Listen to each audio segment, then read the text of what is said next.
Is on. It is on now. Good morning. My name is Michael Dabrowski. I'm the CEO of Pelago Bioscience, and I'm going to talk to you about how CETSA can accelerate your drug discovery.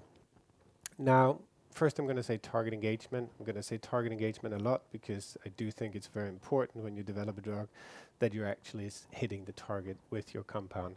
That's true from the early development phase and validating the target, but certainly also in the clinic, and even if you have a marketed drug, it's kind of scary to think about that there are drugs in the market where the molecular mechanism is not entirely understood.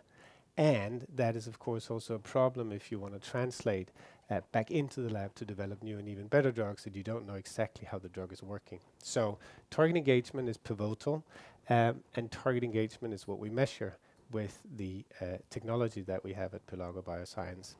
It's called the Cellular Thermal Shift Assay, abbreviated CETSA, and it takes advantage of the simple fact that if you heat a sample with proteins in, they will melt. But if a drug is bound to such a protein, it'll melt at a different temperature. And that change in melting temperature can be used to quantify the interaction between the drug and its target, and then measure target engagement. And you can do that in any sample matrix, being cells, animal models, or even man. So the only prerequisite on your sample matrix is that it contains your biology of interest, a cell line or a patient sample. We do the heat shock, that's the central part of the process, and then we simply just count protein. How much protein was protected during the heat shock in the dosed versus the undosed sample. And that has found a lot of utility all along the drug discovery value chain. So every day at Pelago we do projects from the early stages of tool finding and all the way into biomarker ID and dose monitoring. So in the interest of time, I'm not going to go through all that, but just say, give you an example of biomarker identification. Because if you dose a drug, it needs to enter the bloodstream, it needs to find its target tissue, enter the cell, and occupy the target long enough to exert whatever effect it is that you want to achieve. We can measure that and quantify that, but the drug does a lot of other stuff as well. It leaves a molecular fingerprint. It will hit your target, but it might also hit other targets that you don't want to hit. You can develop resistance, or there are systemic effects. And these type of things we can also quantify with the CETSA MS method. For simplicity, we're just going to do the experiment in a cell today. So you add your drug and hopefully it will hit your target.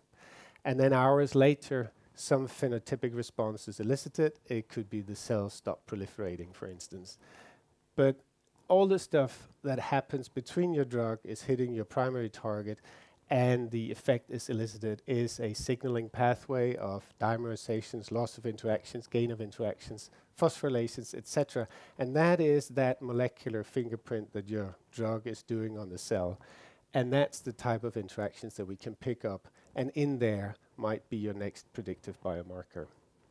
So in a translational experiment, which is quite typical for oncology, you graft in cells, let the tumor grow, dose the animal, and we can then quantify how much of your drug has actually hit that target, and you can then correlate that with your tumor shrinkage.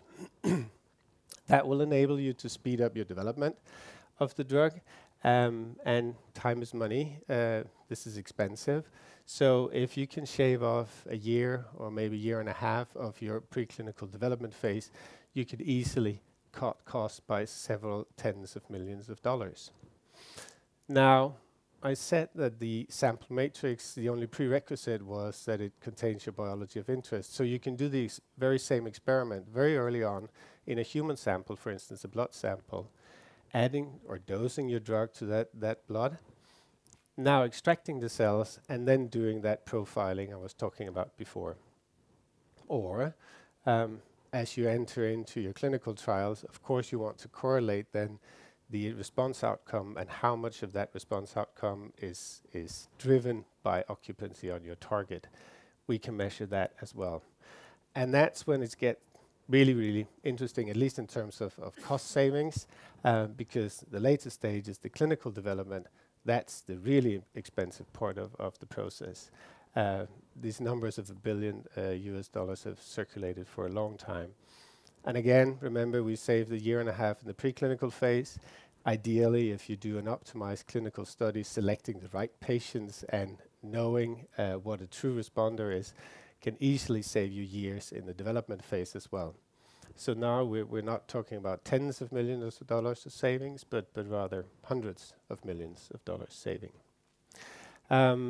So I've been speaking very fast, but we do believe that CETSA will add value at all stages of the drug discovery value chain. And that's what Pelago is all about. So if that caught your interest, or you think you might have a project that can use our services, we'd be more than happy to talk to you. We're here for 2 days. My name is Michael, and over there in the corner I have Charlotta. So come talk to us or visit us. We live just across the bridge in Solna. Thank you for your attention.